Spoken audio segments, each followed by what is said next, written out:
नमस्कार दोस्तों, सारथी गुरुकुल में मैं आप सभी का स्वागत करता हूं। देश विदेश से जुड़े प्रमुख 21 जून के important current affair MCQ format के साथ मैं आप सभी के सामने मौजूद हूं। दोस्तों, 21 जून के करंट अफेयर्स में देखते हैं क्या है इंपॉर्टेंट।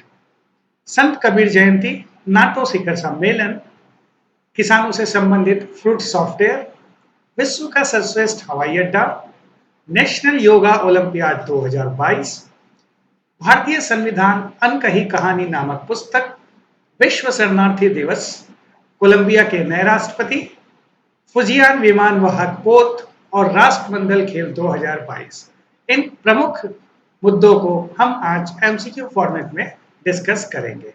चलिए दोस्तों, देखते हैं आज का पहला सवाल। इनमें से कौन कोलंबिया के नए राष्ट्रपति बने हैं? हाल ही में कोलंबा में राष्ट्रीय चुनाव संपन्न हुए। इनमें से कौन कोलंबिया के नए राष्ट्रपति बने?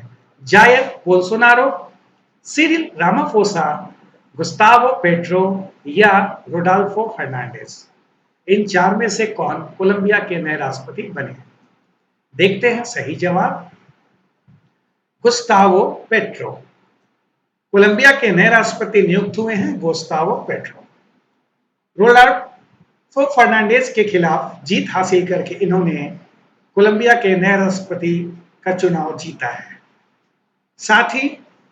इनके साथ ही फ्रांसिया मार्केज कोलंबिया की पहली अश्वेत महिला उपराष्ट्रपति होंगी।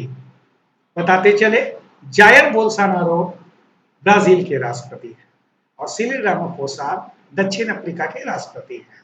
तो गुस्तावो पेट्रो रोडोल्फो हर्नांडेज के खिलाफ जीत हासिल करके कोलंबिया के नए राष्ट्रपति बने हैं। हाल ही में किसानों से संबंधित फ्रूट सॉफ्टवेयर को किस राज्य के द्वारा लॉन्च किया गया है? केरला, महाराष्ट्र, कर्नाटक या उत्तराखंड?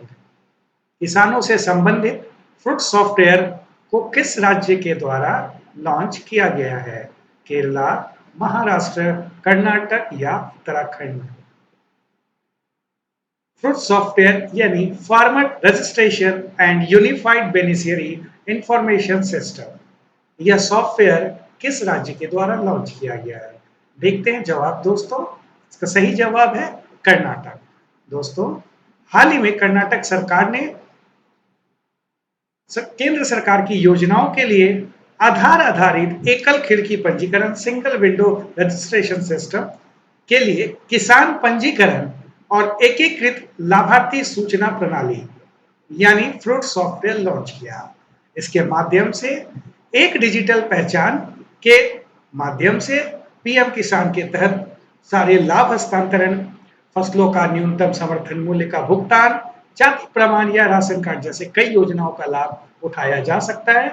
तो एकल डिजिटल पहचान के लिए बनाया गया farmer registration and unified beneficiary information system Karnataka सरकार के द्वारा। किस महीने की पूर्णिमा को संत कबीर जयंती मनाई जाती है? यह हिंदी महीना की पूर्णिमा को संत कबीर जयंती मनाया जाता है। यह कौन सा महीना है? आषाढ़, चैत्र, बैसाख या ज्येष्ठ? इन चार महीने में संत कबीर जयंती किस महीने की पूर्णिमा को मनाया जाता है? सही जवाब दोस्तों, ज्येष्ठ। ज्येष्ठ महीने की पूर्णिमा को संत कबीर जयंती मनाई जाती है। हिंदू वैदिक कैलेंडर के अनुसार पंचांग के नाम से जाना जाता है। संत कबीरदास जयंती को ज्येष्ठ पूर्णिमा पर मनाते हैं। इस साल यह 14 जून को मनाया गया। कबीरदास जी एक प्रसिद्ध समाज सुधारक, कवि और संत थे और उनके काम का प्रमुख हिस्सा 5वें सिख गुरु अर्जुन देव द्वारा लिया गया था। कबीरदास के लेखन का भक्ति आंदोलन पर बहुत ही गहरा प्रभाव पड़ा और इसमें कबीर ग्रंथावली, अनुराग सागर, बीजक और सखी ग्रंथ जैसे शीर्षक शामिल हैं।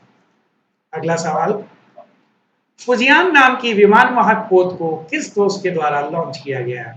जापान, उत्तर कोरिया, चीन या इंडोनेशिया? फुजियान विमान वाहक पोत किस देश के द्वारा लॉन्च किया गया? जापान, उत्तर कोरिया, चीन या इंडोनेशिया? सही जवाब दोस्तों, चीन। चीन ने अपना पहला स्वदेशी एयरक्राफ्ट कैरियर लॉन्च किया। टाइप 3 श्रेणी का यह एयरक्राफ्ट अपने आकार में अमेरिका के एयरक्राफ्ट कैरियर फोर्ड और निमित्ज को भी टक्कर देता है। अमेरिका के बाद चीन दूसरा ऐसा देश जितने इतने विशाल और अत्याधुनिक एयरक्राफ्ट कैरियर को बनाने में सफलता हासिल की है। यह चीन का तीसरा एयरक्राफ्ट कैरियर है। बताते चले, भारतीय नौसेना के पास एयरक्राफ्ट कैरियर है, लेकिन वह छोटे साइज के हैं। यह जो बनाया गया फुजियान पोर्ट, यह 85,000 टन से लेकर 1 लाख टन के बीच है और 390 लंबा और 78 मीटर चौड़ा है। बहुत ही महत्वपूर्ण सवाल दोस्तों, 2022 में नाटो शिखर सम्मेलन कहां आयोजित की जा रही है? इटली, फ्रांस, जर्मनी या स्पेन? नाटो शिखर सम्मेलन, नॉर्थ अटलांटिक ट्रीटी ऑर्गेनाइजेशन, इनमें से किस देश में आयोजित की जा रही है? इटली, फ्रांस, जर्मनी या स्पेन? सही जवाब दोस्तों, स्पेन।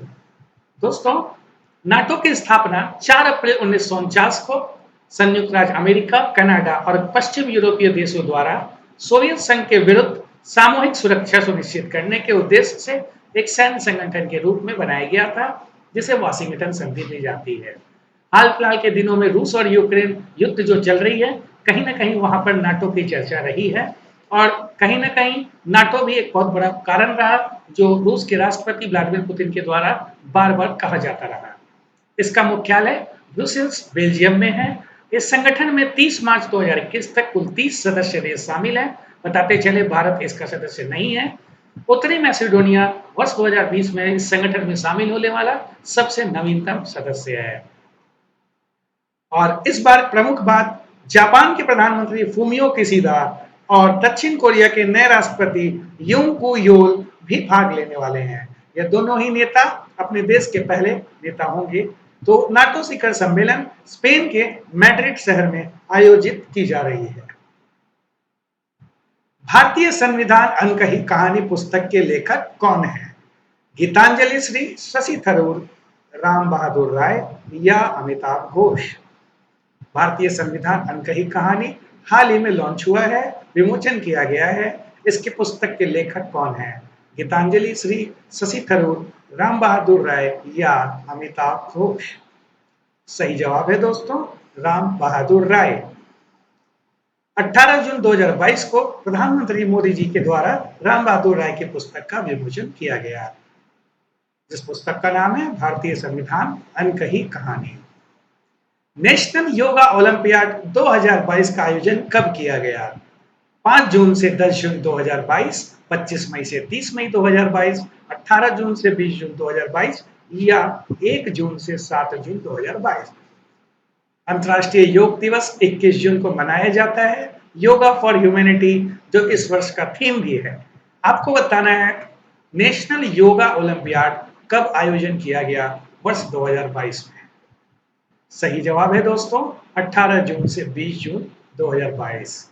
दोस्तों, राष्ट्रीय योग ओलंपियाड का उद्घाटन केंद्रीय शिक्षा और कौशल विकास एवं उद्यमिता मंत्री धर्मेंद्र प्रधान जी ने किया। राष्ट्रीय योग ओलंपियाड 18 जून से 20 जून को आयोजित किया गया, जिसका आयोजन शिक्षा मंत्रालय और राष्ट्रीय शैक्षणिक अनुसंधान और प्रशिक्षण परिषद यानी एनसीईआरटी द्वारा किया जाता है। एनसीईआरटी ने 2016 में राष्ट्रीय योग ओलंपियाड शुरू किया, जिसमें देश भर के बहुत विभिन्न बच्चे शामिल होते हैं। तो इसका आयोजन राष्ट्रीय शैक्षिक अनुसंधान परिषद यानी एनसीईआरटी और शिक्षा मंत्रालय द्वारा किया गया। विश्व शरणार्थी दिवस कब मनाया जाता है? 18 जून, 19 जून, 20 जून या 21 जून? वर्ल्ड रिफ्यूजी डे कब मनाया जाता है? 18 जून, 19 जून, 20 जून या 21 जून? सही जवाब है दोस्तों, 20 जून यानी कि 54। वर्ल्ड रिफ्यूजी डे विश्व में पहली बार 2001 में अस्तित्व में आया था।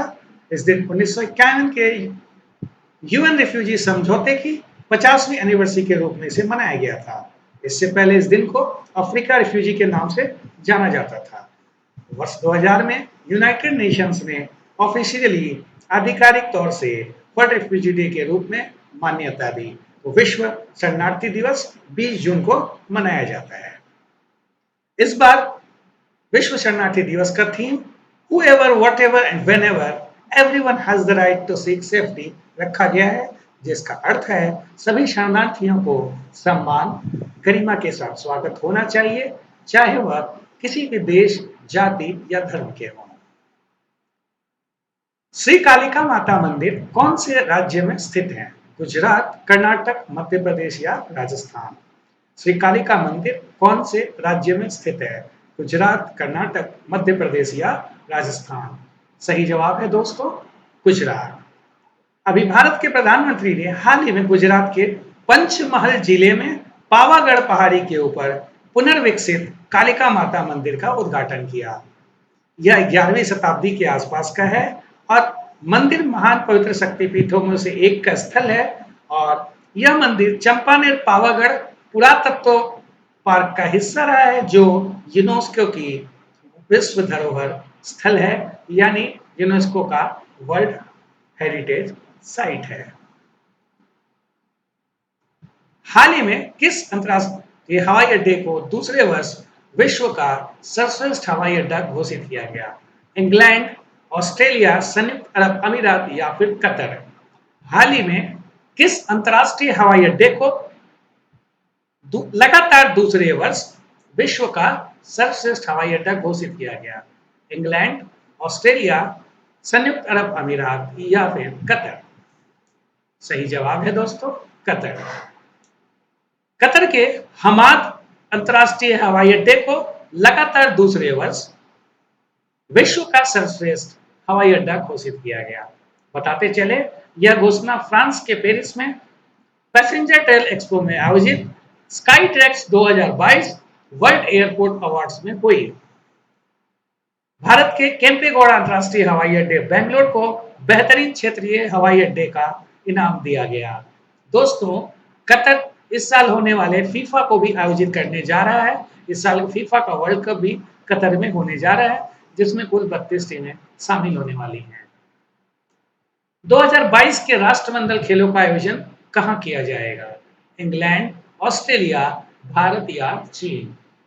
2022 के होने वाले राष्ट्रमंडल खेलों का आयोजन कहाँ किया जाएगा?